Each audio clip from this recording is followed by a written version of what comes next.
can you believe, Carl, what's going on with Obamacare? I was reading in the New York Times today that poor people who fail to buy the rotten medical insurance provided by Obamacare are now going to be assessed penalties of $1,000. And you know how they're going to get that money? They're going to take it out of poor people's tax refunds. Obviously, none of these people who designed this system have the slightest idea what a tax refund means for poor people. They understand that poor people depend on the tax refunds to pay their debts. They depend on their tax refunds to cover discretionary medical expenses. They depend on their tax refunds as the little bit of space they get in every year economically. And now, instead of getting a tax refund, they're going to get a fine. And the Obama administration is going to take $1,000 out of each and every poor person's tax refund who's failed to knuckle under and buy Obamacare insurance. I find that unbelievable. You know, as someone who depends upon their tax return as well myself, I find it a little hard to believe. So you're actually telling me that as someone who has that insurance, who doesn't have that insurance, they will get penalized by taking their tax refund during tax time. Is that what you're saying? That's right, you know, because what happens is that if you read your tax return, there's a part of the tax return where you have to affirm that you actually have insurance. And so That's what's right. going to happen here now is if you don't have insurance, they're just going to automatically deduct the fine from your tax refund. And so it's going to be a big shock because, you know, Obama's not going around issuing warnings to poor people that they better knuckle under and buy his insurance or else he's going to take their tax refund. Nobody's even telling poor people about this. And they don't read the New York Times and they don't read the Wall Street Journal, so they don't read these articles. And they're going to be planning on getting their tax refund. Well, some poor people do actually read the Times, so. You know, I would say that the likelihood of most poor people reading the New York Times, which is a difficult newspaper to read because there's so many lies in it, is less than richer people. But even reading the New York Times doesn't guarantee that you understand this. And what's going to happen in the end here is that people are going to be expecting that tax refund, and they're going to be depending on that tax refund. I'm one of those people myself. To run their year, and they're going to be shocked when President Obama confiscates $1,000 out of their tax refund.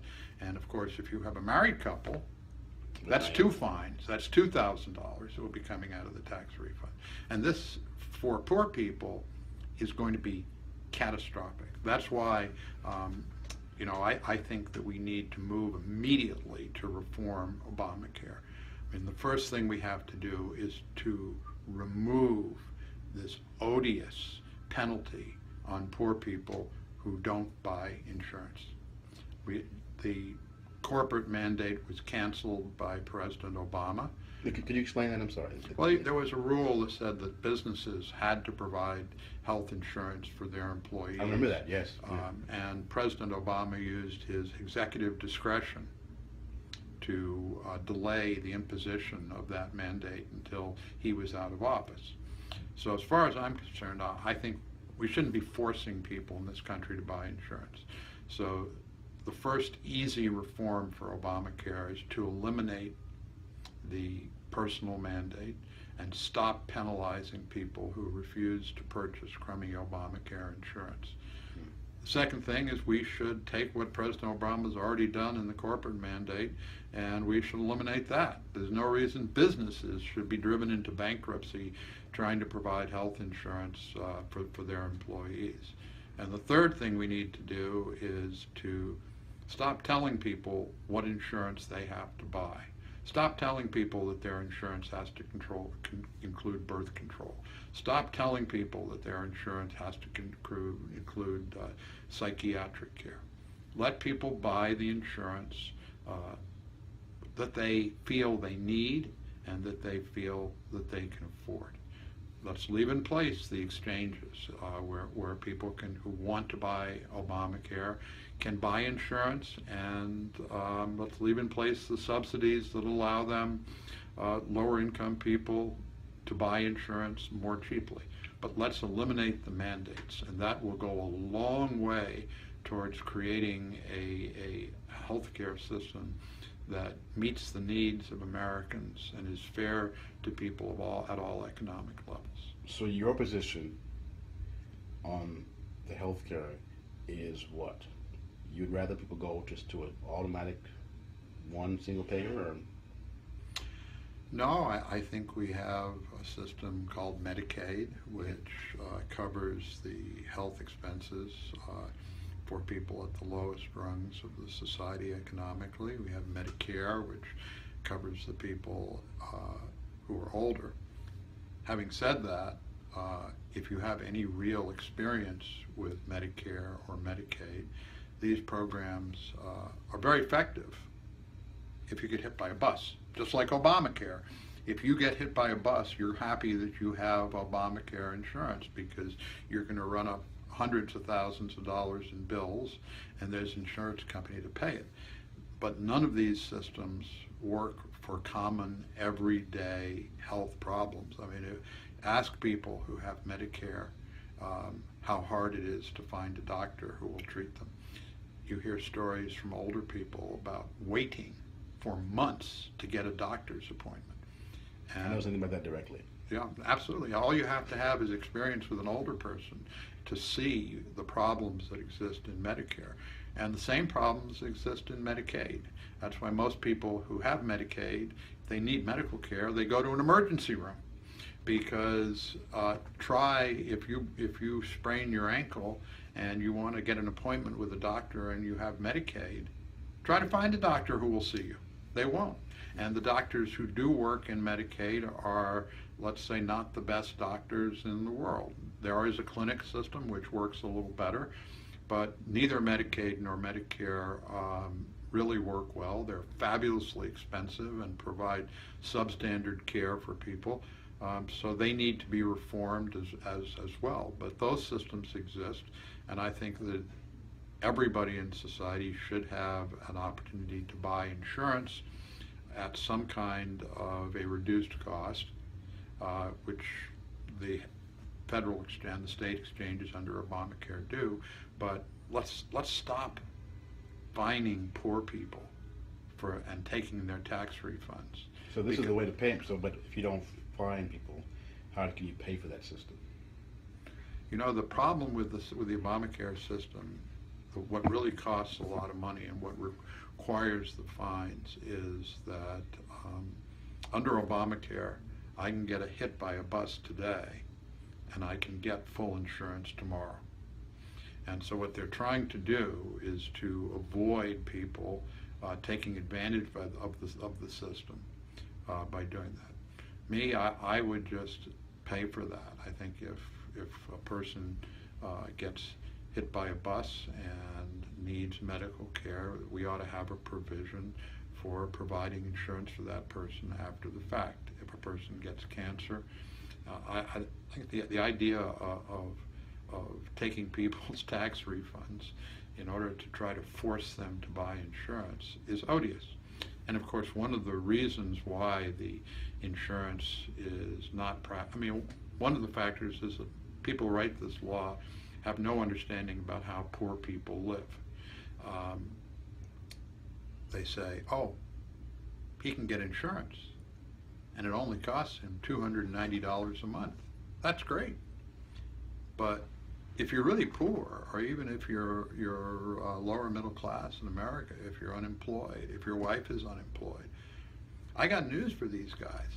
$298 a month is the difference between keeping your head above water and not. And a lot of this is about the cost of providing health care. And the cost is related to the government mandates as to what has to be included. There may be people out there who want to buy insurance that does not include psychiatric care. I would let them. Maybe people out there who don't want to buy insurance for drugs that cost $500,000 a year to keep you alive for 6 months when you have cancer. That's a personal choice. And I think that the exchanges are actually a very positive thing. But my position is this system needs to be reformed.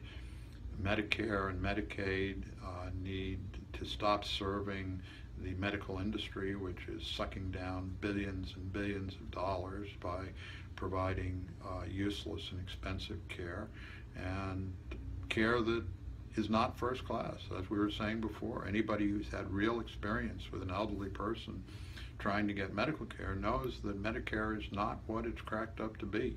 Anybody who knows people who are on Medicaid and shares their struggles to get even decent medical care under this government system knows that this system needs a total top to bottom reform.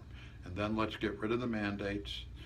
Let's not mandate what's covered. Let's not require poor people to buy insurance with threats of taking their tax refunds. Let's not drive businesses into the ground and force them to make their employees part-time in order to avoid odious burdens for insurance coverage. So this is not something that can't be fixed. Like much in Washington, it can be fixed. However, there's a line of corporations that is profiting from selling drugs, profiting from selling medical devices, profiting from running hospitals, profiting across the board in ways that really are not legitimate or reasonable. You know, we all read in the newspaper about the guy who bought a company and increased the price of an anti-AIDS drug from $45 a pill to $5,000 a pill. That's the medical industry. It needs reform. Anyway, that's what I feel about Obamacare. So the mandates are crucial from your position. They're crucial. That's your number one issue with. Well, the mandates are the place where the rubber meets the road. Okay. So you the eliminate mandates are where millions of Americans are going to lose their tax refunds this year. The mandates are what causes businesses to take a person who's working 40 hours a week and bring him down to working 30 hours a week so he can be classified as a part-time employee, and they don't have to pay insurance costs for him that would drive their company into the ground. So the mandates are the easy thing to eliminate. It's much harder to reform Medicare and Medicaid because there are huge corporate interests that oppose any type of reform. It's not an accident that Obama agreed with the drug companies that the government would not negotiate about drug prices as the price for their support of Obamacare.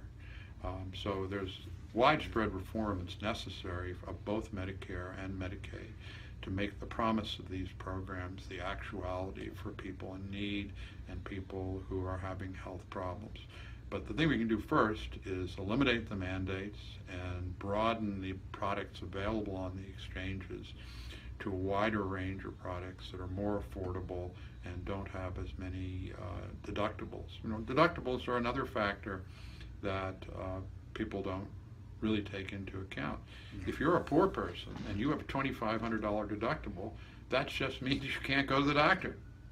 And many of the plans, particularly the least expensive plans under Obamacare, have deductibles at those levels. So this is, I mean, I would have preferred if Obamacare had never passed. I think it's a threat to the health of Americans. I don't think it's had a major effect on the number of people who are uninsured.